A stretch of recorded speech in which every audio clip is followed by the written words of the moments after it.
Hello and welcome to Journey to Easter and happy Holy Week, I guess. I can tell you that I am a Holy Week junkie. I love this week. I love the story of this week. Why do I love it so much? Because you know what? In all of the tragedy, all of the difficulty, the death that it brings about on Good Friday, we know the end of the story.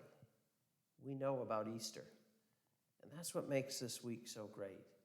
I know sometimes we say, well, it's the same story year in and year out. Yes, it is. But it's a story that we always have to remind ourselves of. Why? Because I think it helps us in our own suffering, our own tragedy, our own difficulty, our own experiences with death. Because at the end of the story, there's life, and that's what's most important. So I hope your Holy Week, you take it seriously. You embrace each day, and you embrace the story from the beginning to the end, because it is a really, really good story, and I just love it, and I hope you come to love it too. Today is Monday of Holy Week, March the 25th. It sometimes is called Holy Monday. But in the Middle Ages, I didn't know this until I read about it, it was sometimes nicknamed Fig Monday, because the Bible tells of how Jesus preached on the power of prayer underneath a barren fig tree on the day after his entry into Jerusalem. So, entering into Jerusalem yesterday with Palm Sunday, today being Monday, Fig Monday. That's where he was sat underneath that fig tree. I'm just going to read to you a little bit of this gospel, of this story.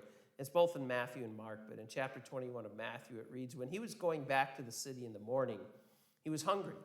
And seeing a fig tree by the road, he went over to it, but he found nothing except leaves.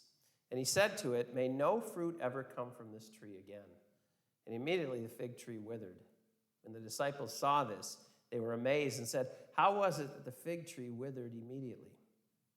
And Jesus said to them in reply, 'Amen, I say to you, if you have faith and do not waver, not only will you do what has been done to the fig tree, but even if you say, move this mountain, be lifted up and throw it into the sea, it will be done. Whatever you ask for in prayer, with faith, you will receive.'"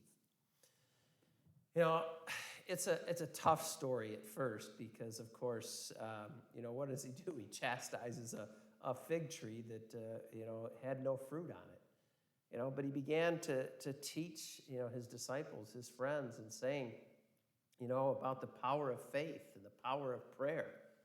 And, how if you have that faith can move mountains.